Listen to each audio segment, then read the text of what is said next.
जय हिंद दोस्तों, आज हम स्वामी विवेकानंद जी के बारे में जानेंगे। स्वामी विवेकानंद एक ऐसा नाम है जिस पर समूची मानव जाति को गर्व है। वे भारत में जन्मे और पले बड़े तथा भारतीय संस्कृति एवं दर्शन में पारंगत हुए। उन्होंने मानव जीवन के मर्म को समझा तथा धर्म के वास्तविक रहस्य को शोध कर उजागर किया और धर्म की एक सर्व स्वीकार्य परिभाषा तैयार की।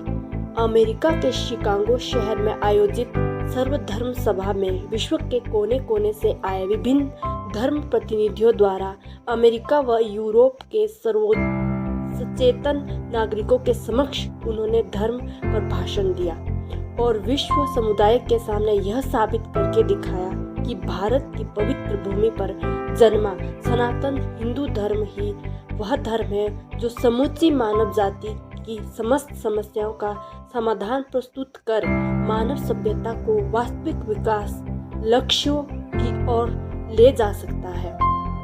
पश्चिम की भोगपरक संस्कृति और संग्रहवाही मनोवृत्ति के कारण विश्व का आर्थिक संतुलन बिगड़ रहा है, परंतु फिर भी पश्चिम के लोग जीवन के वास्तविक लक्ष्य को प्राप्त करने तथा जीवन का संपूर्ण सुख पाने में असमर्थ है।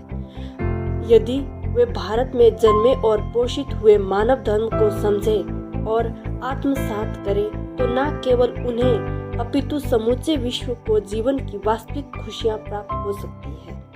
भारत की गरीबी और पिछड़ेपन से दुखी विश्व के सर्वश्रेष्ठ अध्यात्मवादी स्वामी विवेकानंद ने अपने जीवन में एक पल भी चैन की सांस नहीं ली। बचपन में ही जिज्ञासा और संकल्प शक्ति का संगम, गोल मटोल चेहरा, चमकीली और बड़ी बड़ी आंखें, सफेद रेशमी कुर्ता तथा चुस्त रेशमी पायजामा, गुलाब के फूल सा कोमल और लुभावना 4-5 वर्ष का बालक हंसता हुआ हवेली के मुख्य द्वार से निकला और जल्दी जल्दी सीढ़ियां चढ़ता हुआ हवेली के बाईं ओर स्थित ऊंची बैठक में जा पहुंचा। विशाल बैठक में आराम कुर्सियां पंक्तिबद्ध बिछी थी। उनमें से एक कुर्सी पर सफेद रंग का पठानी सूट पहने एक सज्जन बैठे हुए थे। यह प्रसिद्ध वकील विश्वनाथ जी के जिगरी दोस्त खान महाशय थे, जो मुकदमे के सिलसिले में अफगानिस्तान से कलकत्ता आए थे और वकील साहब का इंतजार कर रहे थे। खान महाशय इस बच्चे से वर्षों से परिचित थे। पिछले 1 वर्ष से तो वे बच्चे की प्यारी प्यारी शरारतों पर ऐसे रिझे हुए थे कि जब भी आते उसके साथ बाल सखा की तरह शरीक हो जाते। ज्यों ही बच्चा उनके पास पहुंचा, वह हुमक कर दोनों हाथ जोड़कर बोला, आदाब खान चाचा। खान महाशय ने बच्चे का आदाब स्वीकार किया और उठकर उसे अपने आगोश में भर लिया। मेरा प्यारा विले, खान महाशय के मुंह से निकला। विले की नजर दीवार पर टंगे थैले पर गई और उसने पूछ लिया, उस थैले में क्या है? उसमें तरह तरह की मिठाइयाँ हैं, जैसे संदेश। संदेश का नाम सुनते ही बच्चे की आंखों में एक विशेष प्रकार की चमक तैर गई। वह मुस्कुराते हुए बोला, खान चाचा, मुझे संदेश बहुत अच्छे लगते हैं। बच्चे की आंखों में उतरी चमक और मन में संदेश खाने की तीव्र इच्छा खान महाशय से छुपी ना रही, परंतु वे एक अजीब सी उलझन में पड़ गए। वे मुसलमान थे। विले के पिता विश्वनाथ जी कलकत्ता के प्रसिद्ध वकील थे। बहुत ही खुले विचारों के साथ तथा जाति पाति व धर्मों की संकीर्णताओं से बहुत ऊपर, फिर भी वे हिंदू थे। हिंदू परिवार मुसलमानों से इतनी छूट मानते थे कि उनके घर की बनी कोई चीज नहीं खा सकती थी। इसीलिए खान महाशय बच्चे को अपने घर के बने संदेश खिलाने से पहले झिझक गए, परंतु बच्चे का आग्रह और उसकी आत्मीयता और निश्चल प्रेम उसकी आंखों में छलक पड़ रहा था। ज्यों ही खान महाशय ने भरपूर नजर बच्चे के चेहरे पर डाली, वे विवश हो गए और सब तर्क भूल गए। झट उठे और थैले में से एक संदेश निकालकर बच्चे के हाथ में दे दिया। बच्चे ने उन्हें धन्यवाद कहा और हाथ में संदेश लिए तेजी से सीढ़ियां उतरकर हवेली में चला गया। संदेश को इसी प्रकार हाथ में लिए बच्चा अपनी माता भुवनेश्वरी देवी के पास जा पहुंचा और बोला, माँ, खान महाशय ने मुझे एक संदेश दिया है। खान महाशय बहुत अच्छे हैं, मुझे बहुत प्यार करते हैं, अपने घर से बहुत सारे संदेश लाए हैं थैला भरकर। विले अति उत्साह से एक ही सांस में सारी बात बता गया। लेकिन बेटे, भुवनेश्वरी देवी धर्म संकट में पड़ गई। वह नहीं चाहती थी कि बच्चा यह संदेश खाए, परंतु मना करे तो कैसे? बच्चे के कोमल मन पर कोई प्रतिक्रिया ना हो जाए। अच्छा ला, यह संदेश तुम मुझे दे दे। क्यों माँ, क्या तुझे भी संदेश बहुत अच्छे लगते हैं? संदेश तो सबको अच्छे लगते हैं बेटे। जैसे ही माँ के मुंह से यह शब्द निकले, विले ने आगे बढ़कर संदेश माँ के मुंह में दे दिया। तो लो माँ, पहले तुम खाओ। माँ को ऐसी आशा न थी कि विले बिजली जैसी फुर्ती से संदेश उनके मुंह में दे देगा। वे तेजी से नल की ओर दौड़ी, मुंह साफ करके।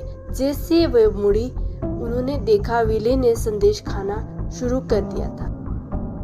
माँ को बच्चे की शरारत और जल्दबाजी पर गुस्सा आ गया। उन्होंने झपट कर संदेश बच्चे के हाथ से छीन लिया और एक थप्पड़ उनके गाल पर जड़ते हुए बोली, भाग यहाँ से धूर्त, तुझे क्या क्या समझाऊं।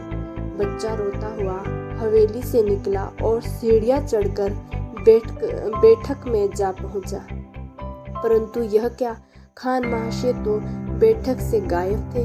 उनका थैला भी दीवार पर नहीं था। माँ का थप्पड़ खाने के बाद बच्चे के मन से संदेश खाने का लालच भाग गया था। वह खान महाशय से पूछना चाहता था कि माँ ने उसे संदेश खाने से क्यों रोका। विले एक कुर्सी पर बैठ गया। वह सिसक रहा था। उसके गाल आंसुओं से तर थे। उसके मन में एक चुभन थी। उससे माँ ने संदेश क्यों छीना, उसे थप्पड़ क्यों मारा। तभी विले को ध्यान आया कि एक दिन महतरानी को छूने के कारण भी उसे डांट पड़ी थी। बच्चे के कोमल मन में यह ऐतराज उथल पुथल मचाने लगे।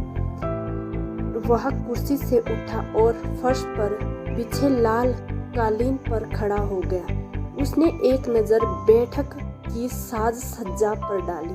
बैठक के एक हिस्से में आराम कुर्सियों का सेट था। उसके ठीक बराबर में 10-12 मुड़ों का सेट। मुड़ों के बीचों बीच चांदी मड़े 5 के रखे थे, जो विभिन्न जातियों के लोगों के लिए थे। विश्वनाथ जी के मित्रों तथा मुकीलों को अपने अपने वर्ग के हुक्कों की पहचान थी। जब भी वे इकट्ठे होते, अपने वर्ग का हुक्का पीते थे। विले को ध्यान आया कि उसने एक बार अपने पिता से पूछा था, पिताजी, आप इतने हुक्के क्यों रखते हो? तो उन्होंने जवाब दिया था, अलग अलग जाति और धर्म वालों के लिए अलग अलग हुक्के रखने पड़ते हैं। तभी उसे ध्यान आया, एक दिन कोचवान काका कह रहे थे, अपना अपना हुक्का पीना चाहिए। दूसरी जाति वालों का हुक्का पी लेने से भगवान नाराज हो जाते हैं और धर्म भी नष्ट हो जाता है। जिसका धर्म नष्ट हो जाता है उसे भगवान मार डालते हैं। बच्चे के मन में अचानक एक संकल्प उभरा, मैं ये सारे हुक्के पीऊंगा।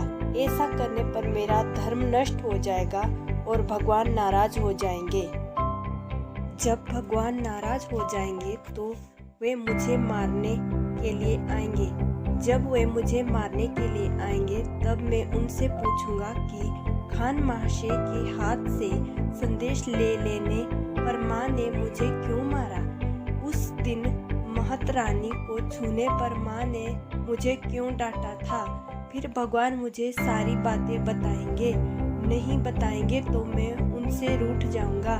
फिर यदि वे मुझे मार डालेंगे तो मार डालें। ऐसा संकल्प लेने के बाद बच्चा मूढ़ों के सेट के पास जा पहुंचा और आंखें फाड़ फाड़ कर हर हुक्के को देखने लगा। उसके गालों पर लुढ़क के आंसू सूख गए थे। उन उनके निशान साफ दिखाई दे रहे थे। बीच बीच में सिसकी अब भी उभर आती थी।